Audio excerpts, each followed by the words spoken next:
안녕하세요. 반갑습니다. 주식아니엘의 그대에게 이정열입니다. 오늘 3월 16일 5시 53분을 지나고 있습니다. SK 바이오사이언스고요. 코드번호 302440입니다. 자, SK 바이오사이언스가 주가에 연속적으로 힘을 지속적으로 못 쓰고 있는 상황들이죠. 노바백스도 있고 GBP 월공에 대한 소식들도 좀 나와줬는데 이제 방역 패스가 좀 거의 끝났잖아요. 이제 방역 패스가 진행이 되지 않기 때문에 3차 접종률이 이제 4차는 뭐 당연히 물 건너 간 거고 백신에 대한 수요 이런 것들은 계속 꾸준히 좀 걱정을 할 수밖에 없었던 상황들이었다. 뭐 이런 부분들도 이전에 좀 말씀을 좀 드렸던 것들인데 노바백스 관련돼서 이제 말씀을 드리는 겁니다.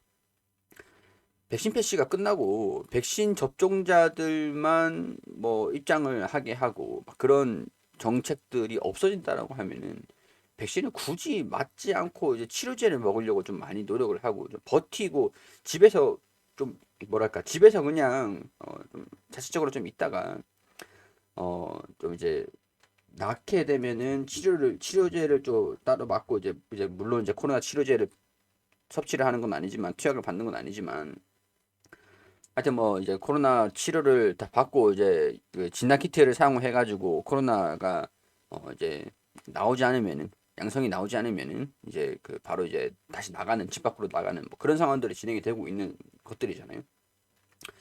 그래서 일단 백신에 대한 수요의 우려라고 할까요? 그런 것들이 좀 부담으로 반영이 되고 있는 상황들입니다. GBP 510을 두말할 건 없겠죠. 근데 이게 이 기업이 그렇다고 실적이 낮아지는 것들이냐? 제가 주가가 형성되고 있는 것들은 기대감도 있고 기업에 대한 가치, 기업에 대한 뭐 전망이 될 수가 있겠죠. 전망이라든가 기대감. 근데 SK 바이오사이언스가 있잖아요. SK 바이오사이언스가 증권사 목표가랑 가장 괴리율이 심한 그런 기업이기도 합니다. 증권사에서 목표 주가 제시를 한 거는 28만 원, 막 18만 원, 28만 원 이렇게 되어 있는데 가장 주가가 떨어져 있는 게 괴리율이 이 목표 주가랑 실제 주가랑 차이가 가장 많이 나는 게 SK 바이오사이언스기도 해요. 그러니까 이게 왜 그러냐? 목표가는 기업에 대한 전망, 실적 이런 것들을 봤을 때 코로나 방역 패스가 끝난다라고 해도 실적에 대한 변화는 없을 거다. 실적은 견고할 거다라고 보고 있는 측면들이 좀 있어서 목표 주가가 좀 높은 것 같고요. 근데 실질적으로 주가가 이 기대감들이 빠져가지고 약세 흐름들을 좀 보여주고 있다. 노어백스 승인 이후로 뭐 GBP 510이 가장 중요한 모멘텀이 될 수 있을 것 같은데 주가에 영향을 좀 끼칠 수 있을 것 같은데 일단 여기 관련돼서 좀 말씀을 드리면 지난해 4분기 개별 영업이익이 2,539억 원, 영업 전년비가 전년비 대비해서 2,207% 정도 증가가 됐습니다. 영업이익이나 이런 것들은 근데 앞으로도 계속 증가될 것으로 보고 있는 상황들이고 그래도 당분간은 코로나가 종식이 되는 건 아니기 때문에 증권사 입장에서 봤을 때도 실적은 계속 꾸준하게 견고하게 잘 나올 거다라고 보는 것들이고 대신 이제 성장률 같은 경우에서는 비교를 할 수는 없죠. 이제 2000%라는 성장을 보기는 힘들 겁니다. 왜냐하면 300억에서 4천억을 증가됐다. 영업이익이. 이 분기별로 봤을 때도 100억, 500억 났던 게 2천억이 난다. 2,500억이 난다. 이런 드라마틱 성장은 이 평균적인 마진은 증가되겠지만 성장률이 높은 성장률이 보여주는 것들은 이런 수치를 보여주는 것들은 좀 힘들 것 같다. 이렇게 설명을 드리기도 했었고 영국의 이제 GBP 510의 신속 승인을 위한 순차적인 서류를 제출을 했다라고 하면서 임상 3상 데이터를 제출하면서 품목 허가를 받겠다라고 얘기를 하는 것들이죠. 상반기 중으로 지금 2분기까지 상반기라고 하는데 2분기 1, 2, 3, 4, 5, 6까지 4, 5, 6월까지 이런 상반기를 임상을 승인을 받는 것들 진행을 하겠다. 근데 뭐 국내도 뭐 마찬가지죠. mRNA 백신 무용론의 임상도 지지부진하다. 뭐 제넥신 이전에도 제가 말씀드렸었는데 이거는 뭐 그런 기업이고요. 제넥신하고 기업들 식약처 높은 접종률로 대상자 모집이 어렵다. 근데 접종률이 높으면은 확진자가 많이 줄어들어야 되는데 오히려 확진자의 변함이 없으니까 이 무용론이 그래서 나오는 것들이잖아요. 자, 높은 접종률 때문에 국산 백신 개발이 좀 어려워진 상황들이다. 높은 백신 접종률로 임상 대상자 모집이 어려워하는 것으로 알려져 있다. 그러니까 어, 부스터샷 용이다라고 하면은 접종을 한 이력이 있는 사람들을 대상으로 환자 모집을 하겠지만 신약을 개발을 할 때 부스터샷 용이 아니라 1차 접종이다. 그게 대상이다라고 하면은 뭐 이 접종한 사람이 없는 사람들을 구해야 되는데 지금 그런 사람들을 구하기 힘들 정도로 높은 접종률을 보여주고 있다. 자, 임상 시험을 승인받은 곳은 11곳이고 임상 승인은 6월부터 이루어지고 있지만 임상 3상에 진입한 곳은 SK 바이오사이언스와 U 바이오로직스뿐이다. 이렇게 나와 있고 GBP 510 심속 승인 뭐 일단은 승인을 받아달라, 승인을 해달라라고 하는 것들인데 우리가 이 노베백스랑 GBP 510을 보고 있는 것들은 이 기업이 그런 산업을 영위를 하고 있기 때문에 그런 전망들을 체크를 해보는 겁니다.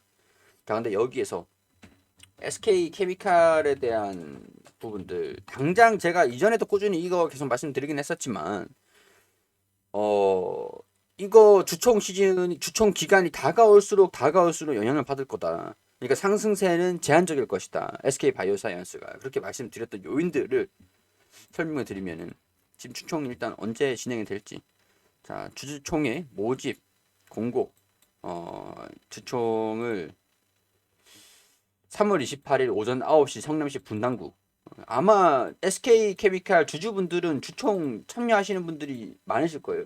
근데 더군다나 삼성전자도 진을 뺐다라고 하는데 주주들이 너무 많이 오셔가지고 요즘 주주들을 무시할 수 있는 회사가 몇 없습니다. 몇 없어요. 왜냐면은 주주들의 행동으로 나서는 행동주의 지분을 행사를 하는 막 그런 주주들이 굉장히 좀 많아져가지고 이거는 투자에 대한 뭐 당연한 권리인 거죠. 우리의 권리, 투자자들의 권리인 거죠. 근데 사실 우리나라 투자자들이 그동안 너무 봉이긴 했어요. 너무 호구처럼 고만고만하긴 했습니다. 이게 진짜 저는 뭐 현명한 주주들의 어, 권리를 행사되는 주주들이 점점 현명해지고 똑똑해지고 있는 거다라고 생각을 하기도 합니다. 근데 중요한 거는 이게 또 긍정적으로 반영이 돼야 되는데 SK 케미칼 입장에서는 긍정적으로 반영이 될 수가 있어요. 근데 SK 바이오사이언스는 이게 해결이 되기 전까지는 부담으로 반영이 될 수밖에 없을 것이다. 안다라 사무총이 전자투표제를 도입을 하는 것들을 안건으로 제시를 한다라고 했죠.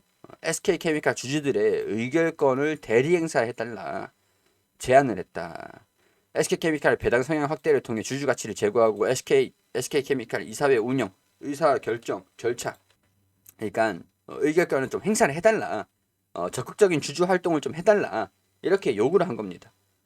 재무제표 연결 재무제표 승인의 건 뭐 등등등등 뭐 이런 거에서 SK케미칼 당기 순이익에도 20%의 주가가 미치지도 못하고 뭐 순자산 대비 70%뭐 저평가되어 있어가지고 SK케미칼이 SK바이오사이언스 주식을 일부 매각하는 경우 SK케미칼 주주들은 요구를 하고 있는 게 그거예요. 니네 68% 갖고 있는 최저주주 요건이 51%밖에 되지 않는데 이 차이는 뭐 매각을 해라. 주주들이랑 이해 충돌이 발생이 돼가지고 매각이 진행이 될 어려운 위험에 직접 직면하게 될 가능성들이 크다. 근데 이걸 저는 일단 중립이니까 저는 중립이에요. 중립이라고 얘기를 하고 싶은데 뭐가 기업 입장이라 기업은 뭐 주가가 얼마에 되든 간에 뭐 중요하겠지만 물론 중요하지만 SK 바이오사이언스로부터 SK 케미칼이 벌어들이는 돈을 생각하면은 지분을 매도하기에는 배가 아플 수밖에 없을 것 같거든요. 근데 주주 입장에서 봤을 때는 SK 케미칼이 거기에 비해서 너무 저평가가 되어 있으니까 SK 바이오사이언스를 매각을 하는 것들이 주주 입장에서는 정당한 요구라고 할 수 있기 때문에 이게 또 어떻게 될지 참 그렇습니다. SK 바이오사이언스 쪼개기 상장한 SK 케미칼 주주 의결권 대리 행사 권유 이렇게 나와주면서 이게 결정이 되는 게 3월 28일이라는 거죠. 3월 28일. SK 바이오사이언스는 3월 28일까지 4월이 되기 전까지는 결정이 어떻게 났는지 이거 진짜 완전 뉴스에서 떠들썩하게 나올 수 있을 것 같거든요. 그 여부에 따라서 주가가 출렁거리는 모습들을 보여줄 것이다. 그런 예상이 좀 들긴 합니다. 물론 이제 주가 하락을 보여주는 건 좀 제한적이긴 합니다. 왜냐하면 돈을 잘 벌기 때문에 SK 바이오사이언스의 지분이 시장에 나왔다라고 하면은 이거를 지분을 가지고 가고 싶어하는 운용사라든가 자산 뭐 펀드라든가 뭐 그런 쪽에서는 뭐 침을 질질 흘리고 있는 뭐 기관이라든가 분명히 있을 수밖에 없어요. SK 바이오사이언스가 지금 정말로 얘도 이런 요인들 때문에 거의 상장 당시 가격까지 온 거니까 상장하고 상장 당시 뭐 공모 당시 가격이 아니라 상장 당시 가격까지 온 거니까 침을 흘릴 수밖에 없겠죠. 그렇기 때문에 주가 하락은 제한적일 것으로 예상이 되지만 상승은 상승도 여전히 이슈가 해결이 되기 전까지는 좀 제한적일 것이다. 이런 생각들이 좀 들긴 합니다. 물론 이제 방법들이 있습니다. SK케미칼이 이거를 좀 우회해서 지분을 좀 보유를 하는 것들 계열사들이 있잖아요.